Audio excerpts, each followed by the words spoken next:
This channel does not promote any violent, harmful, or illegal activities. All content provided by this channel is meant for an educational purpose only. Sheikh শাহজাহানের চিংড়ি মাছের ব্যবসায় যোগানেও দখলদারির অভিযোগ। 40% চিংড়ি আসতো দখল করা ভেড়ি থেকে, মাত্র 10% মাছ নিজের ভেড়ি। বাকি 50% চিংড়ি কেনা হতো স্থানীয় ব্যবসায়ীদের কাছ থেকে। এদিকে বিস্ফোরক বয়ান এক মাছ বিক্রি সংস্থার ম্যানেজার মহিদুল মোল্লার। আরও বিস্তারিত জানবো আমার সহকর্মী সিজার মন্ডল এই সময় রয়েছেন সরাসরি আমাদের সঙ্গে। সিজার, তোমার কাছ থেকে বিস্তারিত জানতে চাইবো। দেখো, শেখ শাহজাহানের যে মাছ বিক্রি সংস্থা রয়েছে শেখ সাবিনা ফিশারিজ, তারই ম্যানেজার হচ্ছেন মহিদুল মোল্লা এবং তারই বয়ান রেকর্ড করেছে এনফোর্সমেন্ট ডিরেক্টরেট। এবং সেই মহিদুল মোল্লা জানিয়েছেন 2019 সালে শাহজাহান মার্কেটে স্থানীয় মাছ ব্যবসায়ীদের নিয়ে বৈঠক করেন এবং সেখানে স্থানীয় মাছ ব্যবসায়ীদের শেখ শাহজাহান হুমকি দিয়ে নির্দেশ দেন তাকে ছাড়া, অর্থাৎ তার সংস্থা ছাড়া ও বাইরে অন্য কোনো জায়গায় তারা মাছ বিক্রি করতে পারবেন না।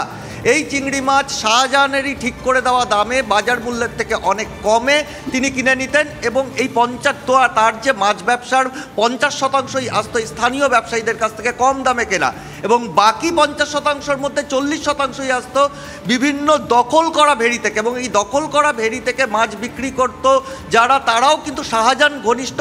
তাদের অ্যাকাউন্টে শেখ সাবিনা ফিশারিজ থেকে টাকা যেত এবং মাছ বিক্রি বাবদ, এবং সেই টাকা আবার ঘুরপথে চলে যেত শিবু হাজরা, উত্তম সর্দার থেকে শুরু করে শাহজাহান ঘনিষ্ঠ আরেকটা বৃত্তর কাছে, যাদের কয়েকজনকে ইতিমধ্যেই কিন্তু সিবিআই গ্রেপ্তার করেছে। এবং সেই অ্যাকাউন্টে টাকা যাওয়ার পর সেই অ্যাকাউন্টে টাকা ব্যবহার করা হতো শাহজাহানের নির্দেশে বিভিন্ন জমি কেনার ক্ষেত্রে, বিভিন্ন জায়গায় লগ্নি করার ক্ষেত্রে। এবং এখানেই উঠে আসছে শেখ শাহজাহানের বাবার নামে তৈরি একটি ট্রাস্ট, আবু সিদ্দিক হাফিজিয়া ট্রাস্ট। কারণ ওই এলাকার প্রচুর জমি ওই হাফিজিয়া ট্রাস্টের নামে রয়েছে এবং ইডি আধিকারিকরা মনে করছেন ওই ট্রাস্টকে সামনে রেখে শাহজাহান ঘনিষ্ঠরা এই জমি বকলমে শাহজাহানের নামেই কিনেছে এবং সেখানেও কালো টাকা সাদা করা হয়েছে। বুঝতে পেরেছি সিজার, অনেক ধন্যবাদ তোমাকে। দেখুন, শেখ শাহজাহানের বিপদটা বাড়ছে ধীরে ধীরে। এবার ইডির নজরে শেখ শাহজাহানের কোর টিমের সদস্যরা। শাহজাহানের নজরের কোর টিমের ওপর নজর ইডি। কি অভিযোগ এই কোর টিমের বিরুদ্ধে সমস্তটাই জানবো। সুজয় আমাদের প্রতিনিধি রয়েছেন। সুজয়, শেখ শাহজাহানের এই যে কোর টিম কিভাবে ইডি স্ক্যানারে, প্রথমে এই বিষয়টা জানতে চাইবো এবং এর পাশাপাশি এই কোর টিম কাজ কিভাবে করতো।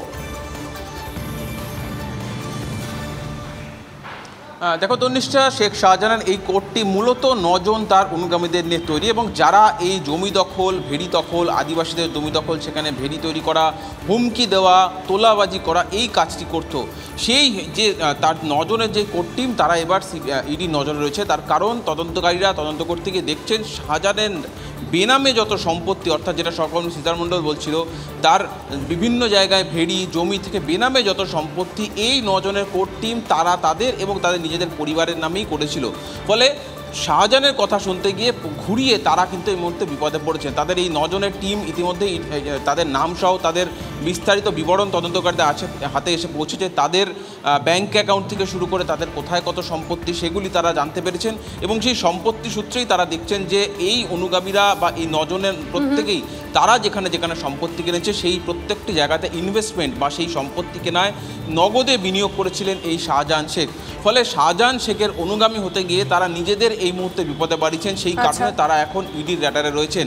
শাহজাহান যতদিন হেফাজতে থাকবেন তার মধ্যেই এই 9 জনকে একে একে তলব করা হবে ইডি দপ্তরে এবং তাদেরকে শাহজাহানের মুখোমুখি বসিয়ে জেরা করে তারা আরো আর্থিক যে লেনদেন, সেই লেনদেনের আমাদের নজর থাকবে।